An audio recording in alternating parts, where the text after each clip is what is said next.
We are voting for Kamala Harris and Tim Walz because they are fighting to protect our reproductive freedom, our planet, and our democracy. Vote like your life depends on it, because it does. Love you guys. Hey guys, another 20-something-year-old pop star with a cause here. I was totally not paid to mumble into the camera for 5 minutes and lecture you guys about the current thing, like why you should vote and who you should vote for to save democracy. Like, we gotta stop climate change and save the planet. Women and free Palestine now, man, and no life matters until Black Lives Matter. Trump is Hitler, and we gotta be woke and stuff. Because I'm famous for making millions off the anxiety of teenagers, that gives me the life experience and moral authority to tell you common people that I don't give a shit that you can't pay for your groceries. You're racist, sexist, xenophobe if you guys don't march in line. I love you guys.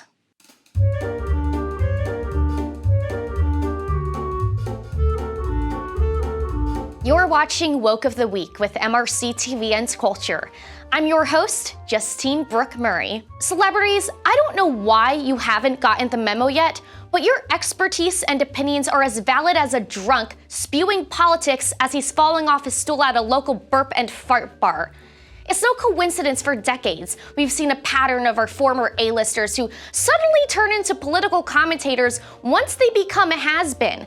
It's the pipeline from washed up to woke. You get the paparazzi, that's why we all do charity. You know that. That's why all the celebrities do charity, because you get your picture in the paper, they take your picture. He said to me, you go and you do something, it's like a win-win, you help some asshole, who gives a but you get your, well, come on. That's what it's all about. So Madonna suddenly became British, then Jewish, then turned her house into a multicultural rainbow by adopting some children from the most exotic places she could find. I love babies, but I especially love getting babies from crazy places. And Malawi is pretty much the most exotic place in the world to get a baby. A fancy, spicy brown baby. Anything to be hip and different, because being a girl born and raised in Bay City, Michigan apparently wasn't enough. And when she still couldn't stay relevant, she became a DHS case. Yes, I have thought an awful lot about blowing up the White House. Bette Midler realized she's only remembered once a year, so she downgraded from Hollywood sets to homemade videos. Justice Thomas, it's distressing, the sins you ain't confessing. We saw you on the plane.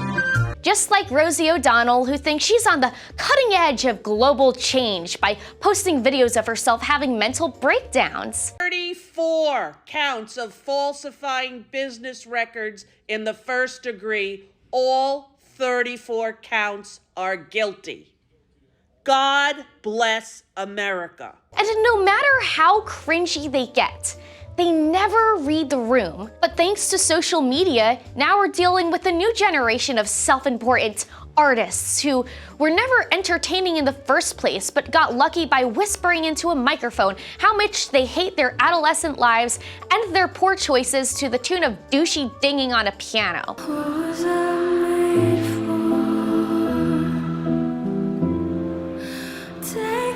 Or by shaking the injected orb on their ass and rapping about their fupa. It never happened if the what happened, I'm a hot girl, I'm too hot. Has anyone noticed Taylor Swift didn't become a brave little leftist until the BLM mob tried to cancel her for being too successful for a white girl? Or how they complained JoJo Siwa made too much money off being one of the last child-appropriate celebrities, so she suddenly woke up one morning as an edgy lesbian. You can't get better proof politics is downstream from today's pop culture, or in JoJo's case, downstream from our politics, than by taking a look at why these people lecturing you made it big in the first place. Their art, just like their ramblings, is contrived, processed crap. And like every other piece of crap that dislodges from a poorly placed outhouse, the most screwed up celebrities float into our public discourse to foul our supply of fresh ideas with their hatred for our nation and sophomoric notions on how to correct the world's course. It usually involves calls to cancel, boycott, and persecute everyone who even vaguely disagrees with them, including members of their own elite class. When will they figure out nobody with any level of self-respect other than the social media mob cares what they have to say? Seriously, imagine basing your foreign policy opinions on the public spectacles of a porn star for Palestine. Get away from me. Your breath smells awful. Oh my God, you smell like knockoff falafel. Yeah, I don't think she's in any position to tell other people what their breath smells like. Here's another spoiled American pampered brat posting selfies of herself crying over terrorists who want to blow us all up. Despite being born here into one of the nation's richest families, the UN still considers her a poor Palestinian refugee and grants her lifetime victim status because she's somewhat related to them. That's the same UN branch whose staffers were involved with taking Jews hostage on October 7th. It's also the same branch of terrorists this white boy rapper fundraised for during a concert where he yelled, "Yeah, America."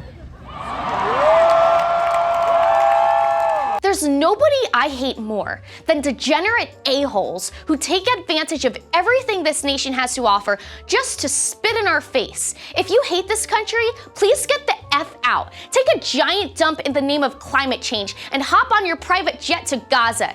Talk about the Carol line of crap to the locals. They'll certainly give you another free flight off the top of a building if they can find one that hasn't been leveled yet. But the most disturbing part of all this is the cheers this guy gets in response. I guess somebody should have let them know what their tickets are going toward by lending them a few pagers. But I have to think, even when his crowd goes home, they sober up, take a shower, and have a good clean drink of water, they'll just scrape it off and go about another normal working day, worried about paying the bills and supporting a family and an economy that has been deliberately tanked by socialists destroying this nation. Things that celebrities never have to worry about. So I don't want to hear anymore, oh, we'll do a partial truce. The Palestinians, you cannot throw rockets and expect people not to defend themselves. What about the civilian casualty rate? Then don't put your damn things in private homes. Like Dwight Howard tweeted, "Free Palestine, take it back." Selena Gomez tweeted a pro-Gaza. Oh, Selena Gomez. Oh, yeah, that college grad. All right, John, thank you. John, thank you so much. Well, if Selena said that. Then Rihanna had to take it back. Tell her, let's see if she can spell Palestinian. That wraps today's episode of Celebrities on Woke. Make sure you tune into my show every week, where I bring you the left's most insane moments and expose their latest attempts to weaken the West. Then hit the like on YouTube, plus on Rumble, follow us on social media, comment below what you think, and don't cave to the leftist media agenda. If you like the work we do here at MRC, please consider donating at mrc.org/donate. It's the best way to help our movement. Thanks for joining us.